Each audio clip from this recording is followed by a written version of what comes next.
nós estamos completando a tradução do Novo Testamento. E, especificamente, o tema de hoje, que é a Carta aos Romanos, já foi traduzida. E, para nós, isso significa um grande passo do Consolador prometido em direção à iluminação desses textos do Novo Testamento. Nós estamos numa nação que se ergueu sobre bases protestantes. Nem precisa dizer isso.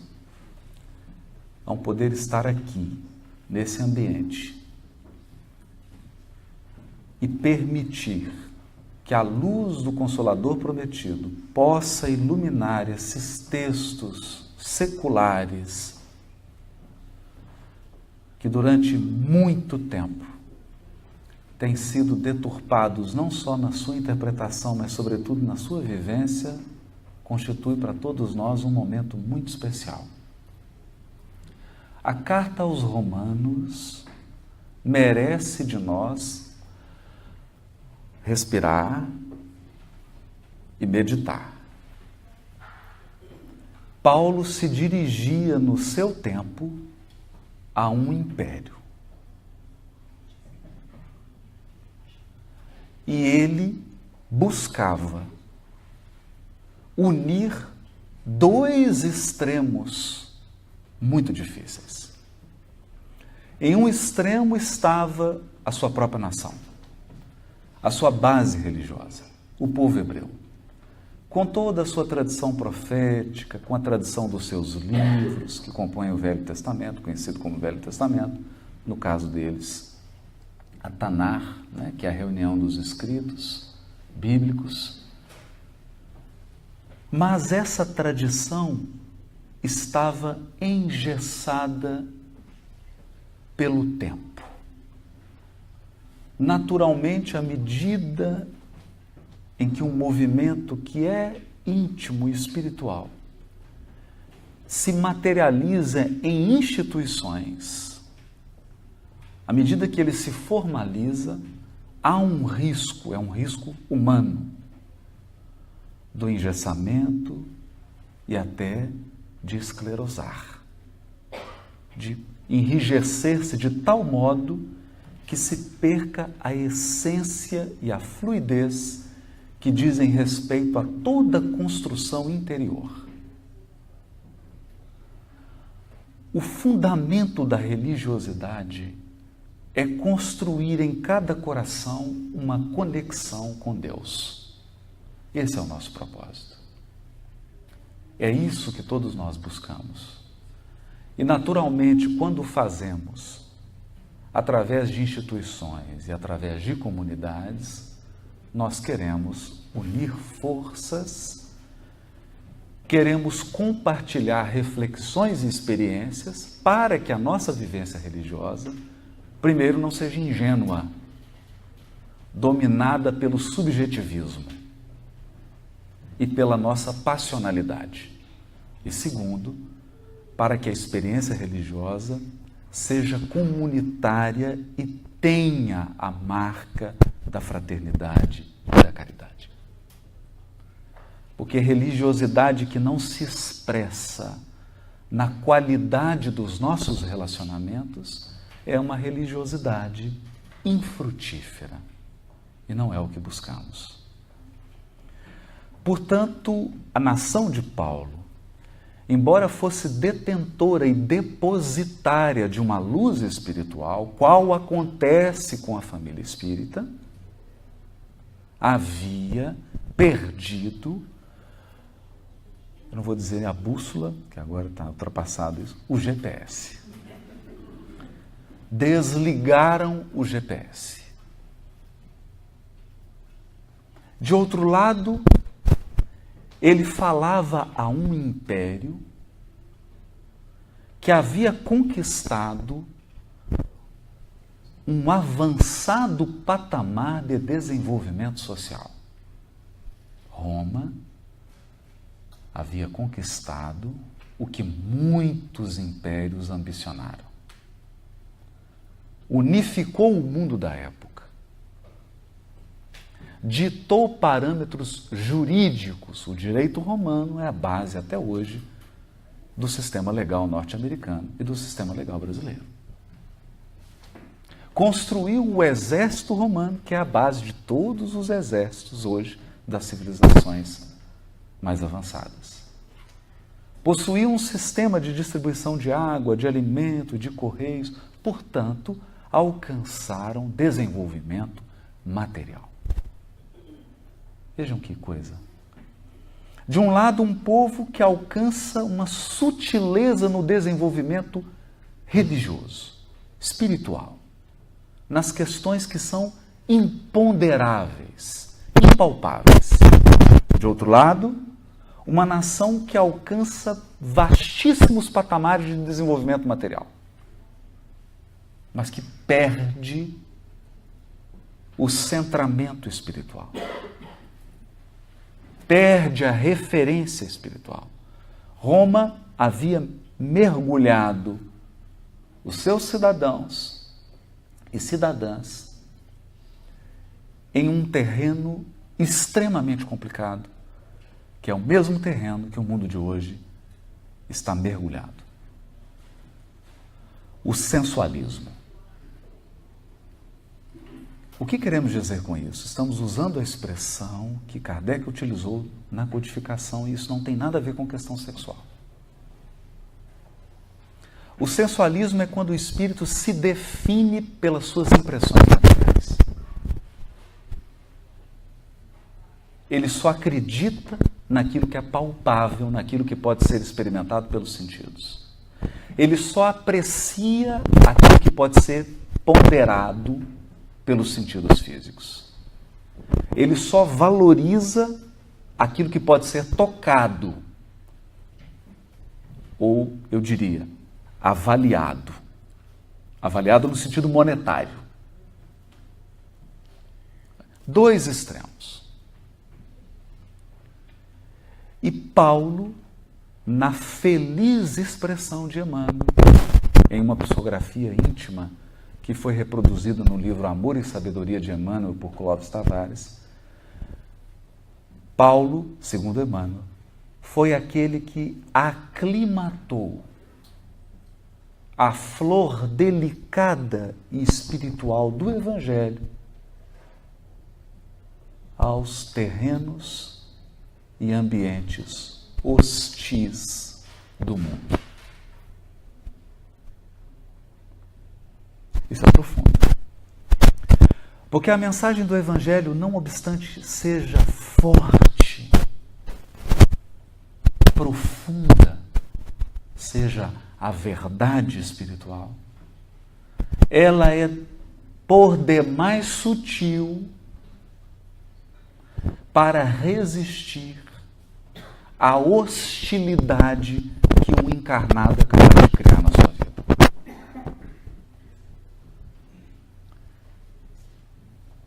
Portanto, o maior desafio de um encarnado é desencarnar. Mas nós não estamos falando de morrer. À medida que nascemos, o nosso psiquismo vai encarnando cada vez mais. E algumas pessoas estão tão encarnadas que elas acreditam que são apenas o corpo físico e os interesses que lhe dizem respeito. Então, esse processo de libertar a alma dessas conjunturas materiais que o dia a dia e que a rotina do mundo nos impõe, é um desafio permanente. Paulo, então, precisava recolher o que havia de melhor na sua tradição religiosa,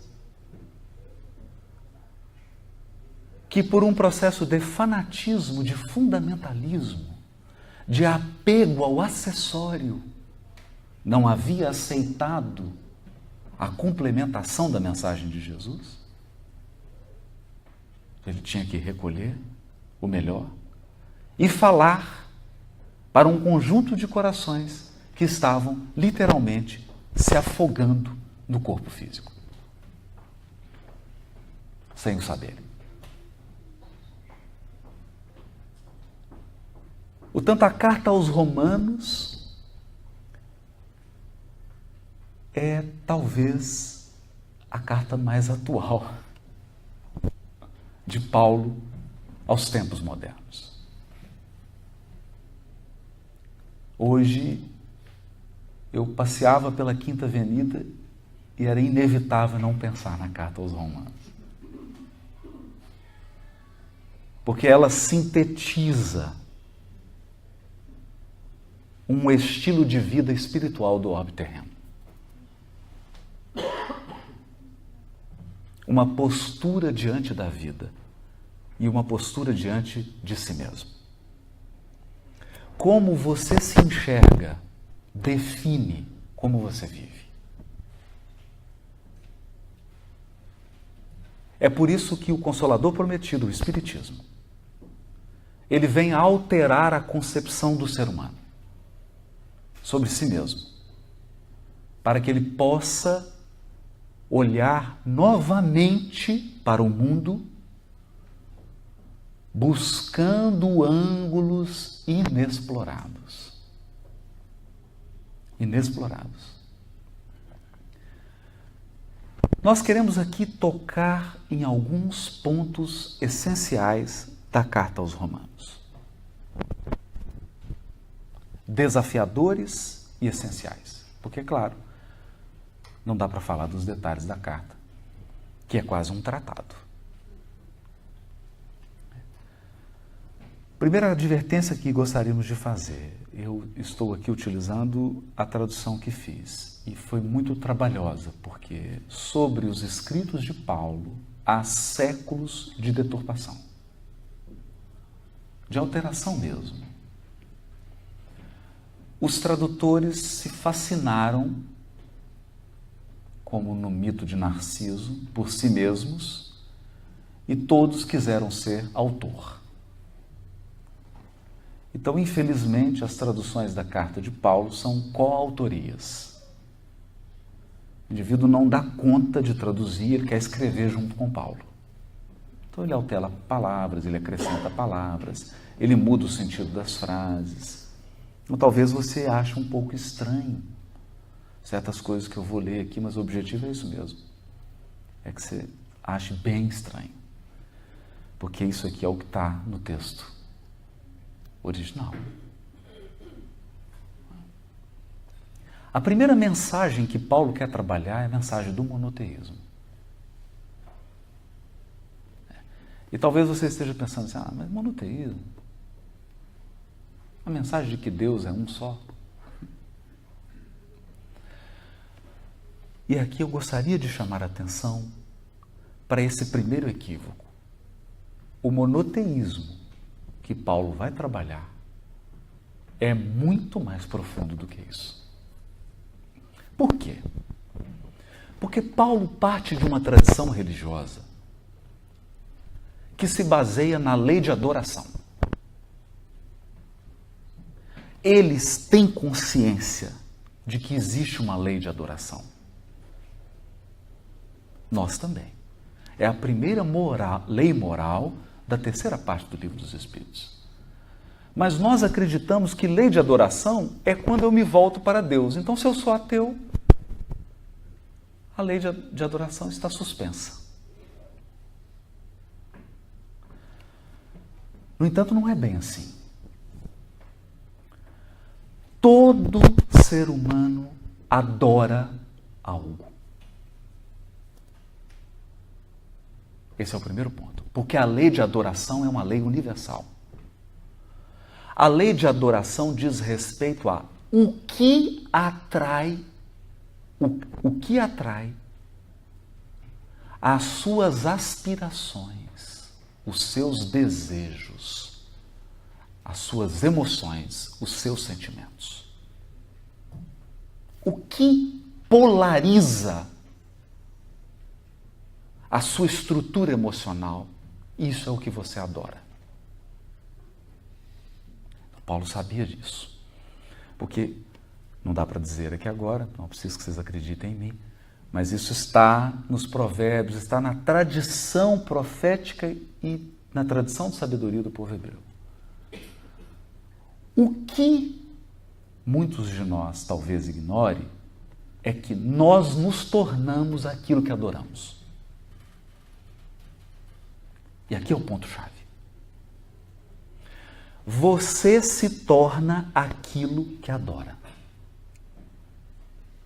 Aquilo que polariza as suas aspirações, os seus desejos, te molda por dentro. Molda seu comportamento. Molda suas atitudes. Molda seus hábitos. Hábitos concretos e hábitos emocionais, suas reações. Então você fica conformado, de acordo, moldado. Vou dar um exemplo.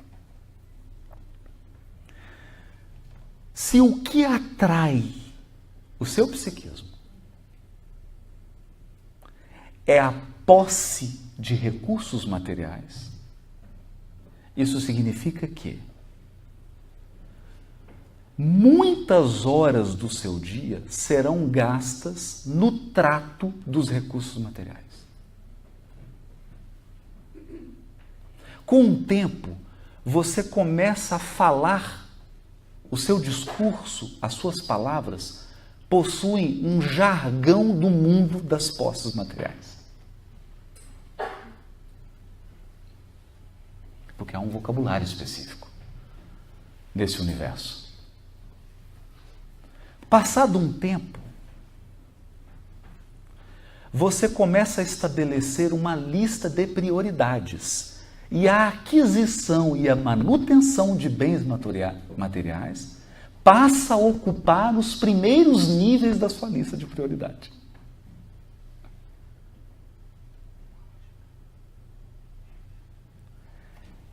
Por quê? Porque onde estiver o vosso tesouro, aí estará o vosso coração.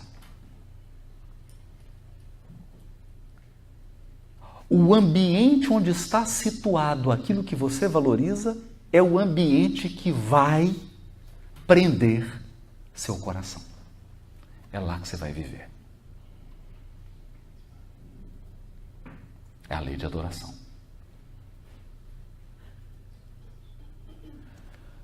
Dependendo da intensidade com que essa adoração se dá, precisa dizer o que vai acontecer? É onde nós encontramos corações encarnados na Terra que já perderam a família, já perderam os relacionamentos, as suas relações interpessoais já se esfacelaram. Por quê? Porque a prioridade na sua vida é a manutenção e a aquisição de bens materiais. Mas nós podemos pensar em outros níveis também. Alguém viciado, com algum vício. Precisa explicar? Precisa, Júnior? Altera. Vamos imaginar alguém que foi tragado pelo vício por alguma droga. Depois de um tempo, especialmente na minha profissão, eu lido muito com isso, a pessoa começa a expressar o vício na sua estrutura física. Você olha para um viciado,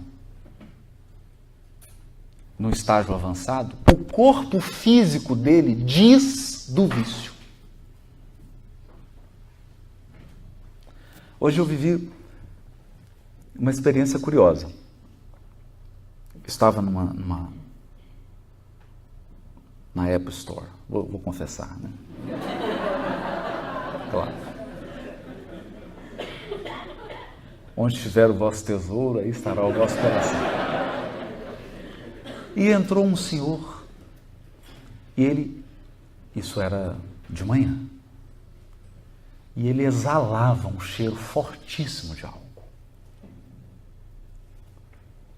E deu para perceber que era alguém absolutamente escravizado ao vício da bebida alcoólica.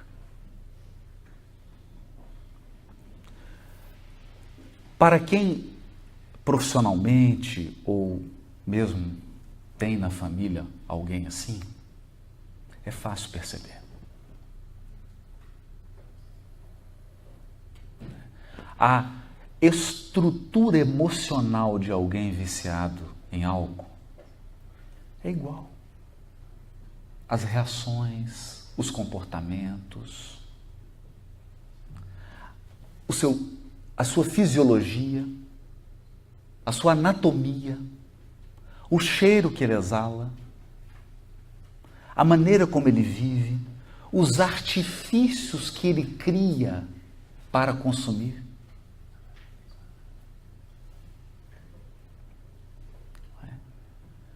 Por quê? Porque você se torna aquilo que você adora. E aqui está o grande desafio de Paulo quando fala em monoteísmo. Porque ele não está falando em ir à igreja. Ele não está falando em vir assistir uma palestra espírita ou ler um livro espírita. Ele está falando em adorar a Deus. Por quê? Questão número 13 do Livro dos Espíritos são os atributos de Deus. Soberanamente justo e bom, imaterial, incorpóreo.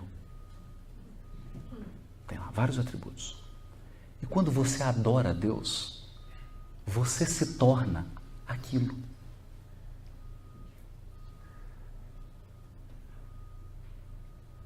E quando você cresce espiritualmente na lei de adoração, isso que eu estou falando, está muito complicado, né? Mas é a carta aos Romanos, não tem jeito. Quando você progride no processo de adoração, você se torna divino.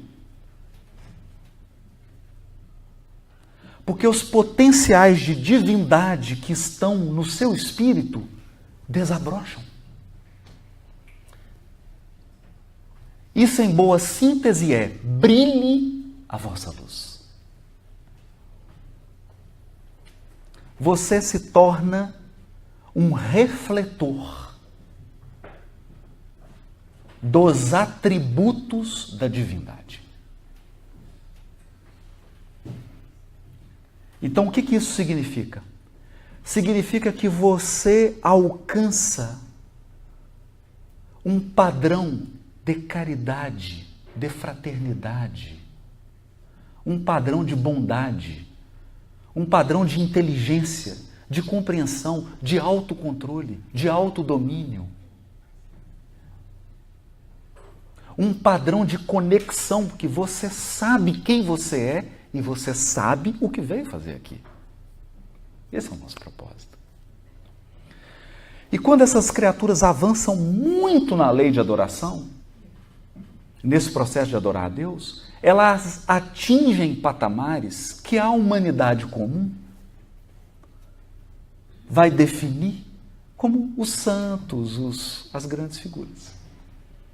Mas que são essas grandes figuras? São pessoas comuns como nós que fizeram a jornada.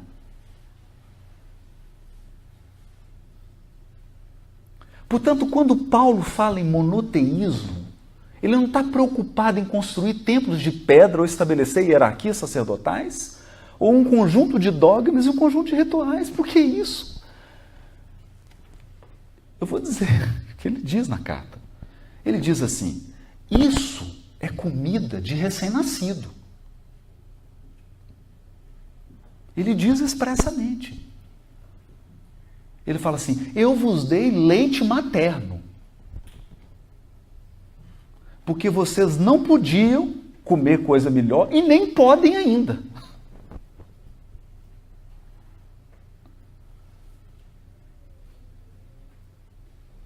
Com isso, ele queria apontar para estágios mais avançados da lei de adoração.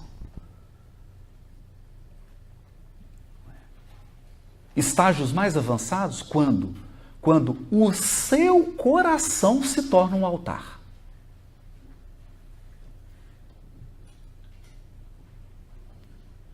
Quando isso ocorre, que acontece? Você carrega um centro espírita dentro de você. Onde você vai é grupo espírita, ou igreja, ou você pode dar o nome que você quiser. O altar segue com você.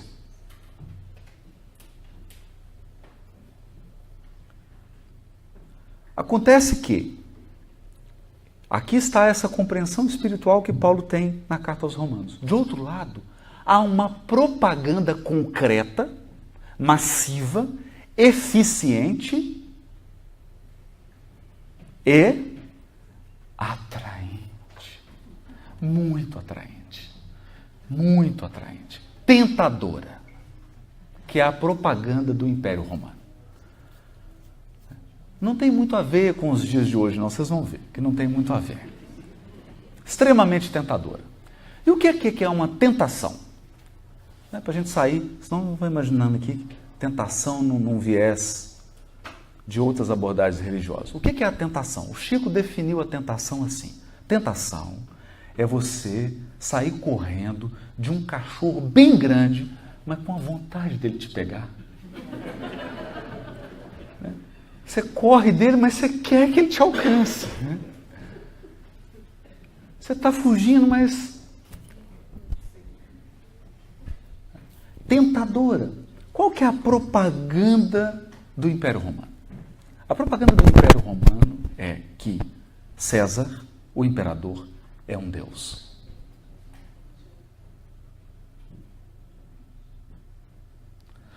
Portanto, havia estátuas de César espalhadas em todas as colônias. Havia um culto ao imperador. Havia um conjunto de sacerdotes. E as pessoas, quando conquistadas pelo Império Romano, se quisessem continuar vivendo, precisavam declarar o culto a César. Até aí eu estou lidando com a parte mais simples. Esse não é tanto o problema. O problema maior é quando nós tornamos um ser humano Deus, ou quando adoramos um ser humano. Esse é um problema sério. Por quê? Porque você se torna aquilo que adora. Esse é o ponto. Portanto, a lei de adoração, por ser uma lei, ninguém foge dela. Ninguém foge. O ateu também adora. O ateu também cultua uma divindade. E acredite, ele sacrifica para essa divindade.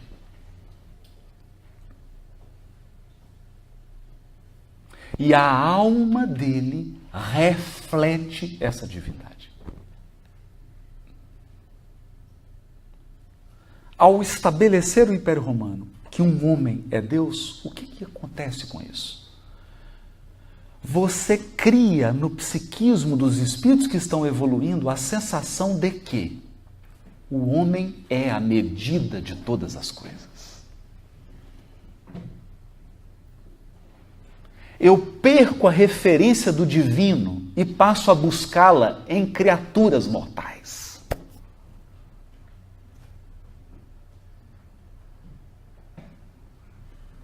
Isso é o quê? Idolatria. Cai um e cai 10.000 junto. Porque são seres humanos seguindo outros.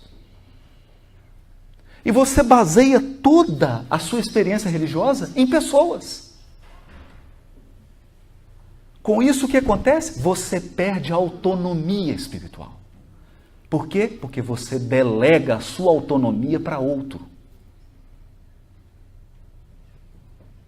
Você abdica de raciocinar e de aprimorar o seu sentimento, a sua intuição, o seu raciocínio. Por quê? Porque o outro vai raciocinar para você. O outro vai sentir para você. O outro vai escolher. Então é confortável. Até o outro falhar. E ele vai falhar. Por que ele vai falhar? Porque ele é humano. E César falhou. mas falhou com gosto. Falhou muito. E sabe qual era o nome da propaganda do culto a César? Evangelho.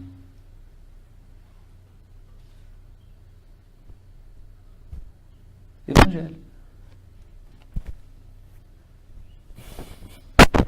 Nós copiamos o nome, isso mesmo.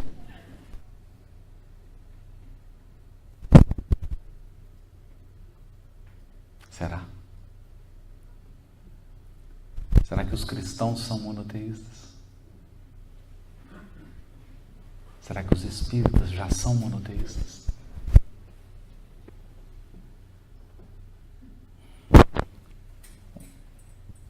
Essa é a primeira parte mais simples da carta aos Romanos. E a segunda parte decorre dessa reflexão. E Deus não deixa de agir porque você está ignorando Ele. Ele permanece agindo. E mais, Deus não abre mão dos atributos dele só porque você está emburrado. Emmanuel diz mais bonito. Ele diz assim: a providência não desce para errar conosco.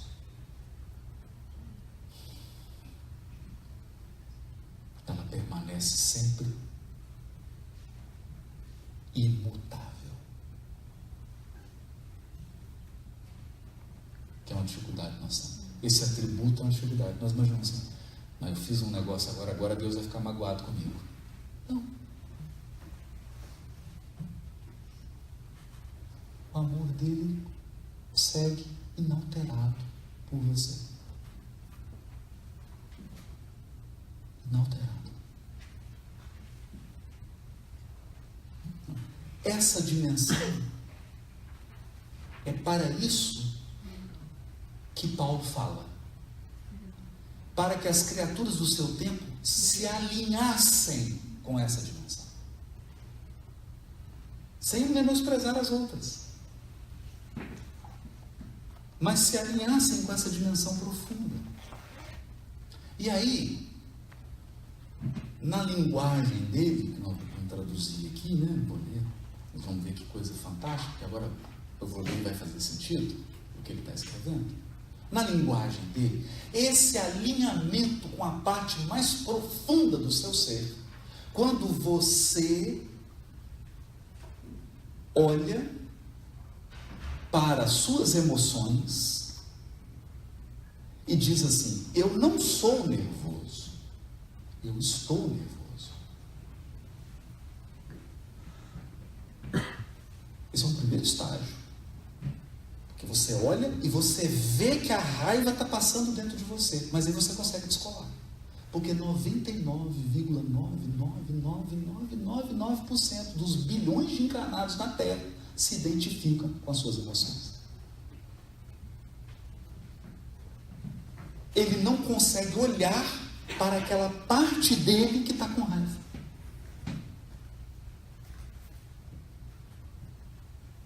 Então ele se identifica totalmente com a raiva ou com a mágoa. Você viveu uma experiência, ficou magoado com alguém, com Deus e com todo mundo, e você não consegue ver a parte de você que é maior que a sua mágoa.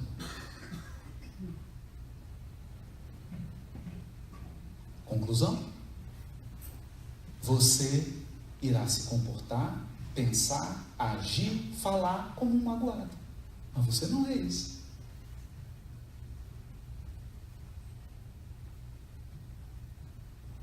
Quando você volta para esse núcleo, você olha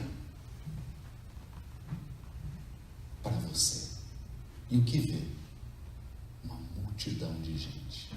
Meu nome é Legião, porque somos muitos. Então você consegue ver quem você é agora no século XXI, quem você foi no século XX, quem você foi no XIX, no XVIII, no XVII, no XVI. Vamos parar por aqui, porque senão a coisa vai complicar. Tem uma multidão de gente dentro de você. Você viveu tudo isso, mas você não se resume a isso.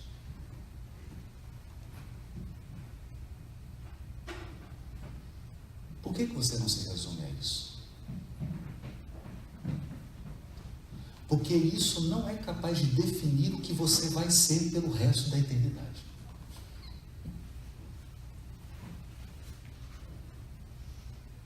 Então Paulo fala disso. E quando a criatura consegue essa conexão com Deus, e ela consegue enxergar e posicionar a sua consciência a partir desse núcleo, ela vai atingir um estado, mas você pode dar o nome se você quiser, mas a cultura do Velho Testamento chamava de justo, o justo. O justo.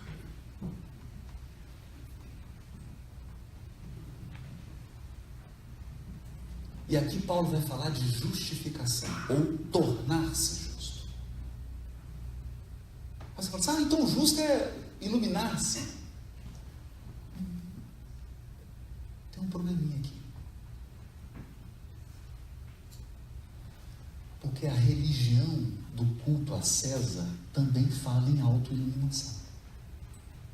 Só que ela fala de uma autoiluminação que é: eu me ilumino só para mim e só eu. E sozinho. O processo aqui é: eu monto uma sociedade com Deus, me conecto com Ele, e Ele é meu sócio. Você não faz sozinho. Você nunca mais se sentirá sozinho. Porque é uma parceria. É diferente. É diferente de algumas propostas orientais, em que eu sozinho me ilumino para mim mesmo, para ficar só e sem fazer nada. Então a iluminação é atingir um estado em que eu não faço nada, não penso nada, não sinto em nada, não olho ninguém, nem a mim mesmo. E eu atingir esse estado sozinho. Não é isso aqui. Esse estado aqui do justo é: com o auxílio de Deus, eu me ilumino para servir aos meus irmãos. É diferente. É muito diferente. Esse é o justo. Então vamos lá, capítulo 5. Faltando só um termo que já apareceu no primeiro. Nesse sentido, primeira armadilha na leitura da carta aos Romanos é você achar que fé é crença. Esse é um equívoco primário. A fé é acreditar.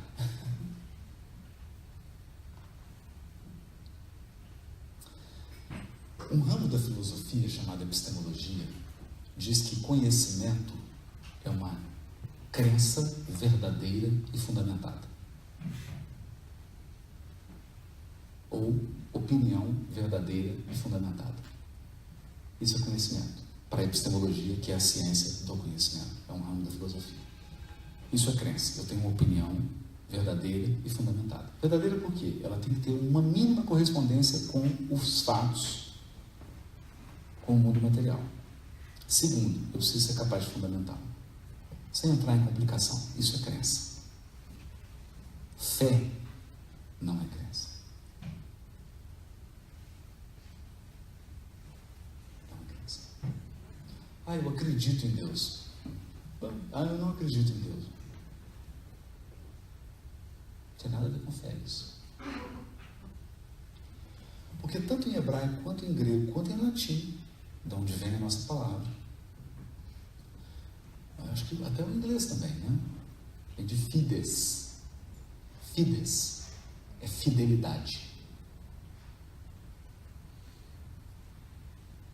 Fidelidade.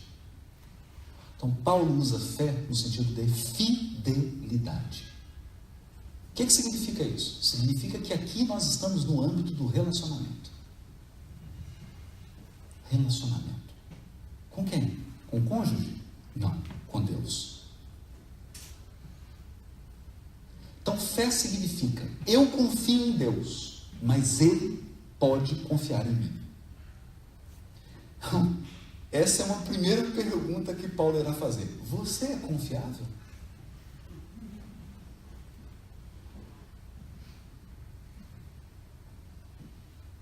Você é confiável?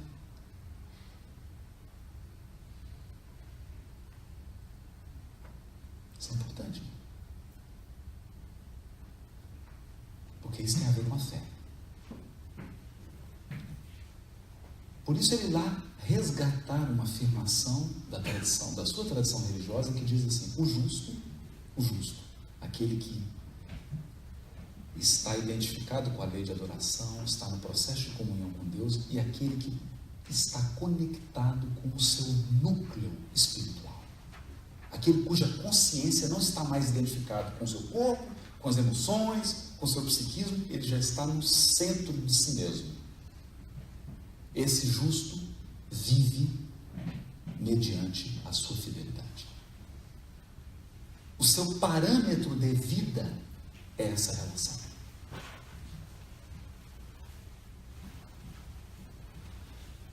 Porque não vai dar para falar muito, né, sobre isso. Dá um seminário essa carta, né? Dá vários, né? Não dá para falar muito sobre isso, porque o que Paulo vai estabelecer é que a sua relação com Deus determina todas as suas outras relações.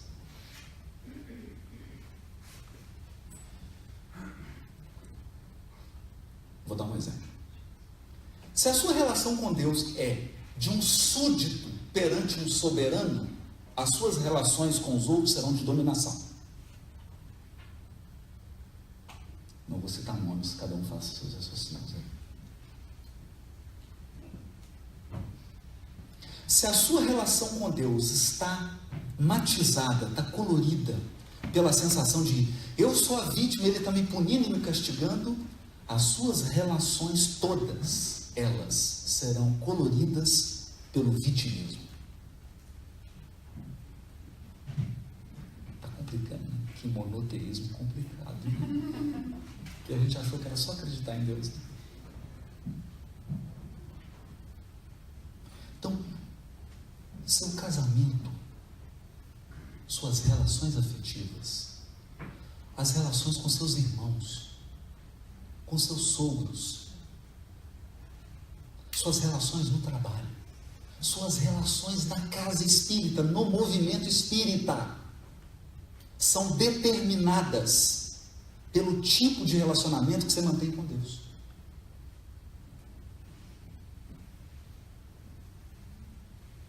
Não sou eu que estou dizendo isso. Está na carta aos Romanos. Então isso significa que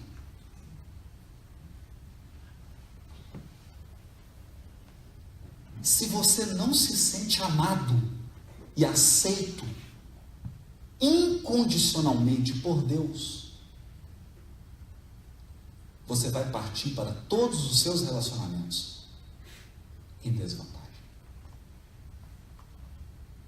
buscando nos outros o preenchimento de lacunas em você. Portanto, relações coloridas pela dependência. E a dependência é uma coisa linda, de rica. Porque assim, tem relações de dependência que é tão curioso, que é assim, um tem necessidade do aplauso e o outro tem necessidade de aplaudir. E aí junta. Tem outras que é curiosa, é assim, um tem necessidade de ser criticado e o outro tem necessidade de criticar. E aí eles se juntam. E fica aquela coisa que você senta assim para almoçar e vê os dois. Um o tempo todo criticando e o outro o tempo todo adorando ser criticado. Porque por mais que nos pareça mórbido, é um mecanismo de alimentação de uma falha na sua relação básica, que é a relação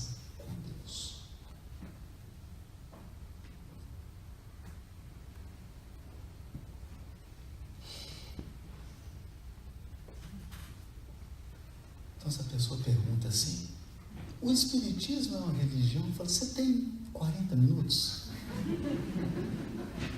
Você tem 40 minutos?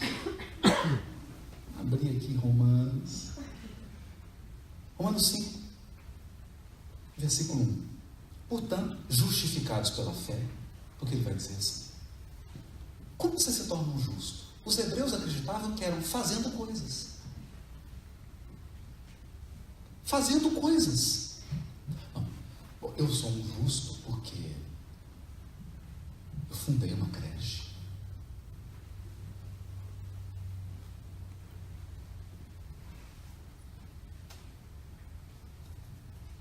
Eu sou um justo porque eu observo as festas religiosas.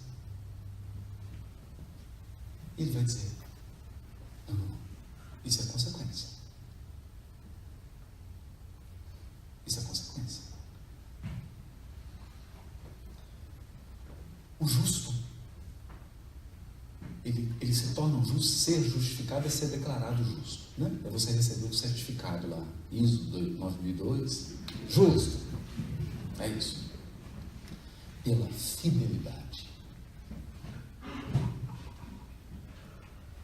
Você só se torna justo quando você se posiciona adequadamente na sua relação com Deus. Haroldo, está muito abstrato. Isso eu vou dar um exemplo concreto, fica mais gostoso. Certa vez perguntaram a um sábio assim, por que você ora? Por que você ora a Deus? Para que você faz oração? Você faz algum pedido a Deus? Deus já sabe tudo. Então ele já sabe o que você precisa, ele já sabe o que você não precisa, que você está fazendo charme, ele sabe o que você está pedindo que vai te prejudicar, ele sabe como você vai se desenvolver. Você vai pedir para ele para quê? Para que orar? Aí o sábio respondeu assim, a oração é a máxima expressão do desejo e da aspiração. Foi lá na lei de adoração. Foi lá na lei de adoração. Portanto, quando nós oramos, nós não estamos ensinando a Deus o que Ele já sabe.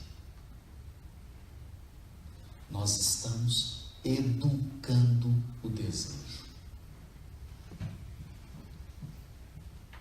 Como assim? Pai, me tira dessa provação, por favor. E aí, ele te tira.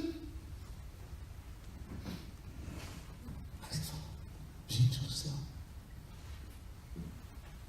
não é que acabou?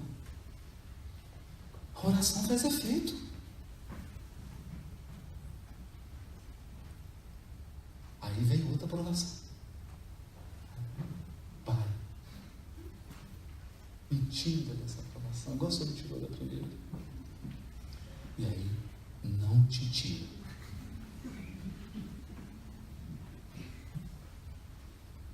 Então, aqui você começou a estabelecer um relacionamento com Deus. Porque não adianta fazer chantagem com Ele.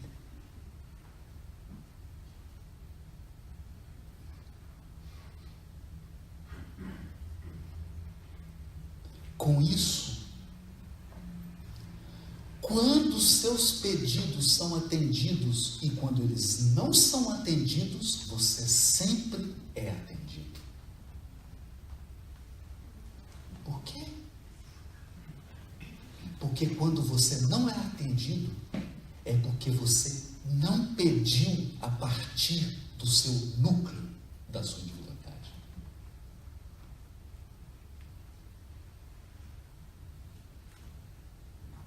Você pediu a partir dos aspectos superficiais do seu espírito, dos seus desejos. Então, é tanto que tem... eu não sei se foi o Oscar Wilde, ele reproduziu, mas eu não sei se a frase é originalmente dele. Ele diz assim, você quer desgraçar a vida de uma pessoa, basta que todos os desejos dela se realizem. Porque, pensa comigo, imagina se tudo que você desejava quando tinha 15 anos tivesse realizado. Deus me livre. Deus me livre, eu queria ser igual ao Michael Jackson. Na época ele era o Michael Jackson. Imagina.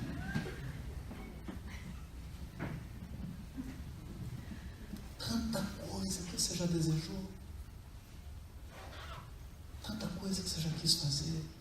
Tanta coisa que você já quis mudar.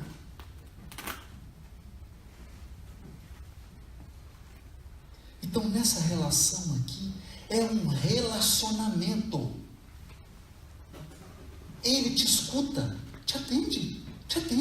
Às vezes congela débito, às vezes parcela débito, às vezes suspende, às vezes não. Então é uma relação. Por quê? Quando ele responde, ele está educando seu desejo. Por quê? Porque evolução espiritual é saber desejar. Ou saber o que deseja. Ter a dimensão do que deseja, daquilo que aspira.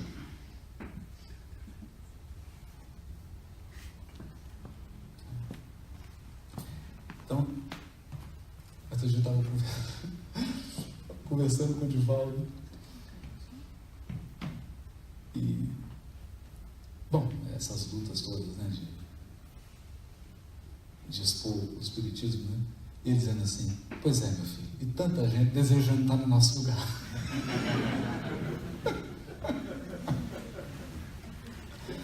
Você acha que é um glamour, né? Tanta gente desejando, né? É sério? Então, justificados pela fé, temos paz junto a Deus, através do nosso Senhor Jesus Cristo, por quem também temos acesso a esta caridade. A palavra é caridade, na qual permanecemos e nos gloriamos na esperança da glória de Deus. Olha isso. O que ele está dizendo?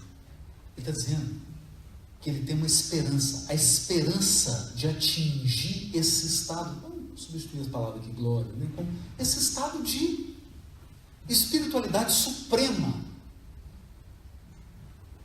uma esperança. E não somente, mas também nos gloriamos nas tribulações. Isso, nos sentimos honrados com a tribulação, sabendo que a tribulação produz fortaleza.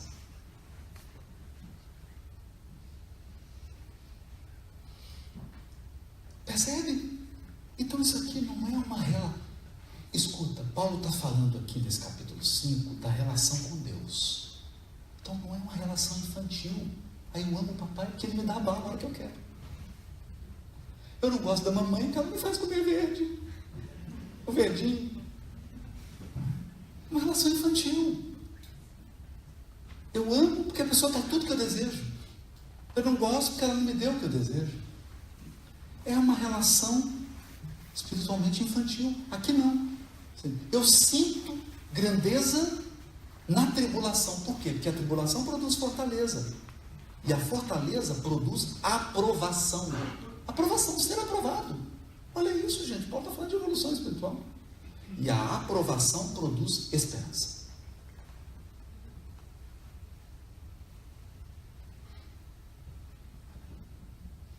Ora, a esperança não decepciona. Porque o amor de Deus foi derramado em nossos corações, mediante o Espírito Santo de Deus, né, que nos foi dado. Eu vou esclarecer isso aqui. Na tradição profética, santo, tem nada, esquece santo de igreja católica, esquece isso. Esquece isso. Kodesh é o que foi separado, é o que está separado. reservado. Reservado no sentido de que o melhor. O melhor. Aquilo que está separado apenas para o espiritual. Nesse sentido, o Espírito, porque Deus é chamado no Velho Testamento de o Espírito. O Espírito no sentido de o imponderável. Ou nós podemos dizer com o Espiritismo, o imaterial, o incorpóreo, o imutável, a inteligência suprema, o amor infinito. Esse é o Espírito separado, puro de Deus. Foi derramado sobre nós. É relação. É você olhar para a sua aprovação e se sentir amado.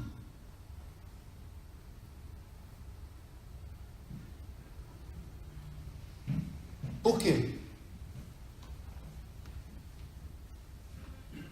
Porque você já ultrapassou aqueles estágios de relacionamento infantil.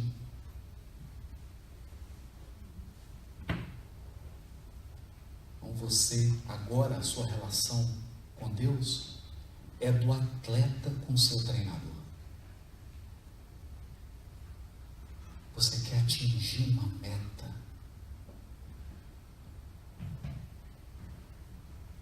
Então, você vai passar pela dor,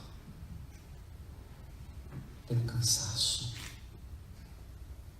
pela vontade de parar, pelo desânimo. Você vai passar por isso e vai chegar aqui mais forte do que quando você começou.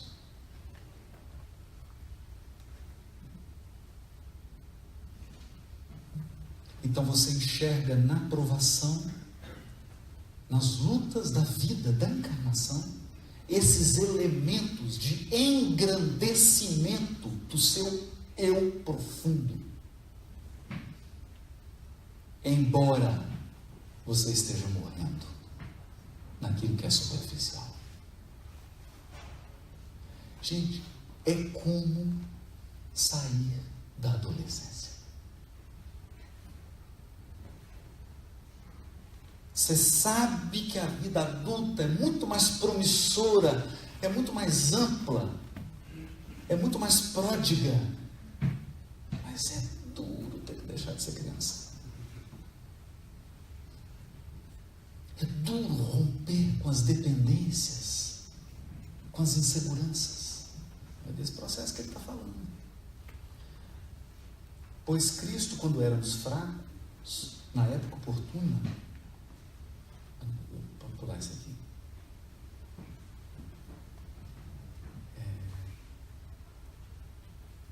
Pois, se quando ainda inimigos fomos reconciliados com Deus pela morte do seu Filho, uma vez já estando reconciliados, muito mais seremos salvos pela vida dele. Então, aqui tem um raciocínio complexo, que ele está dizendo assim, que aqui é o aspecto profundo que eu queria encerrar esse trecho da carta com ele. Dizer que o Espiritismo é o consolador prometido significa que vai continuar doendo mesmo, gente.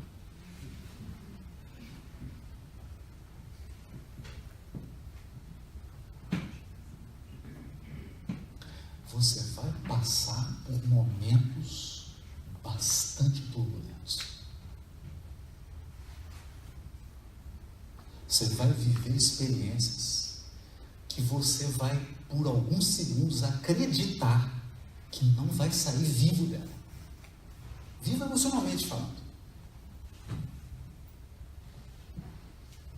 Mas aí,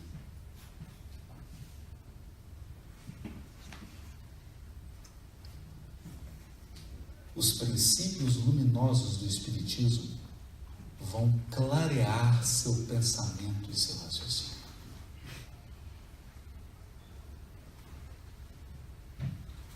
Com isso, você será capaz de desviar o olhar dos aspectos estreitos da experiência que você está vivendo para enxergar os aspectos amplos para os quais a vida está te conduzindo, que é o que está no Evangelho de João. Crê, te levarei aonde não queiras ir. Foi o que Jesus disse com Pedro. Eu vou te levar para um lugar que você não quer ir.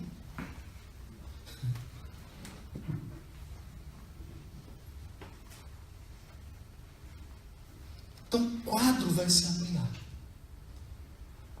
Mas mais do que isso,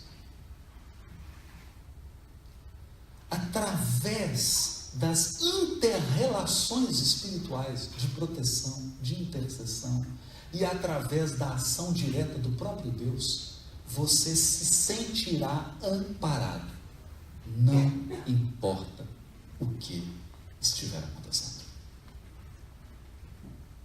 Por quê? Porque aí você terá aprimorado a sua capacidade de conectar-se. E acredite, isso é tudo. Porque desespero é sentir-se sozinho e não entender o que está acontecendo.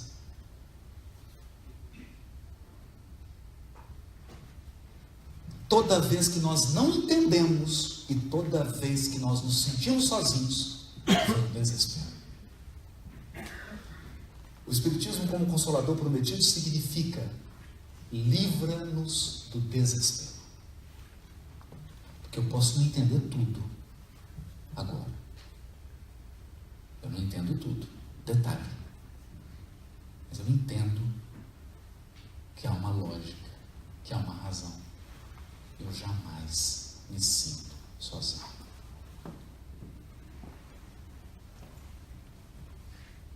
Isso te dá um grau de resistência emocional e moral muito acima da média dos seres humanos, que estão completamente distraídos da sua essência espiritual.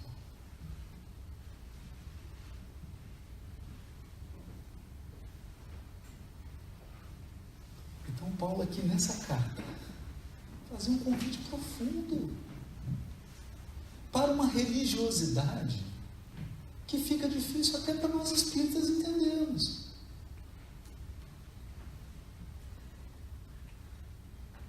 Até para nós espíritas entendermos.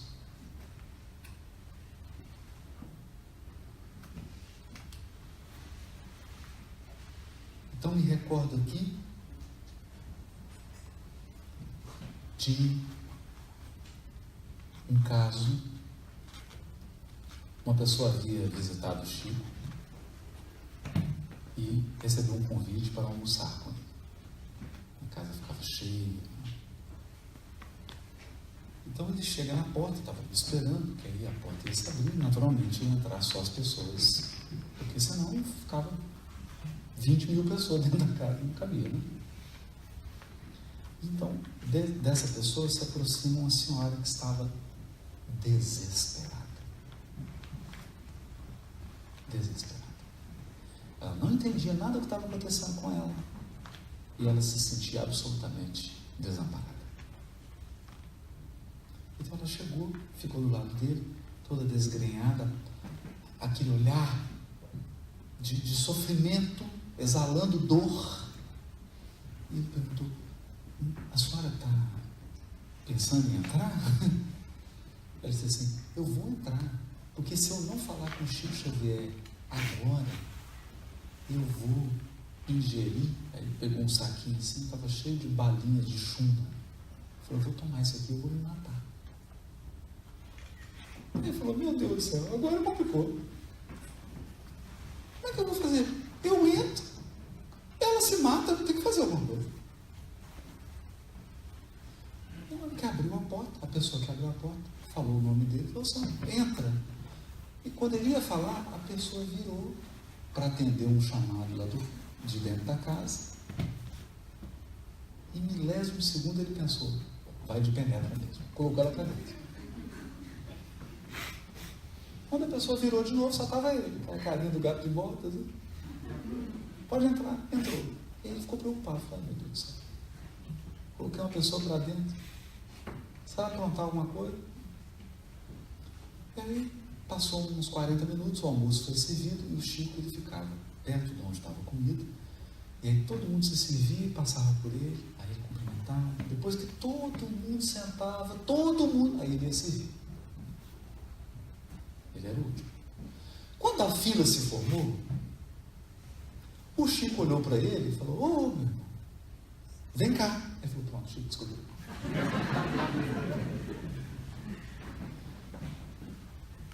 Descobriu. Foi tremendo. Aí o Chico colocou ele do lado e falou assim: traz aquela senhora que você pôs para dentro.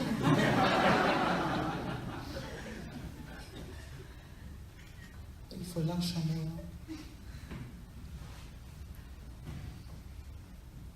O Chico pegou na mão dela, ela começou a chorar e disse assim: minha filha, para que essa dor? Por que você está permitindo que essa dor te destrua? Agora, olha que interessante. O que ele vai dizer agora? A sua mãe, Ambrosina, um nome desse, gente. Como é que descobre o nome dele? Ambrosina está aqui ao seu lado. Aliás, é seu nome também, não é Ambrosina? Sua mãe está aqui do seu lado. Você não é mulher. Minha filha, vá hoje à noite no grupo, que os amigos espirituais vão tentar trazer seu filho.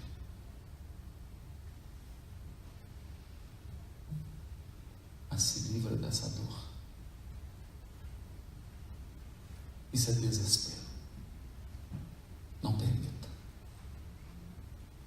Quando foi de noite, recebeu uma carta do filho, uma carta maravilhosa.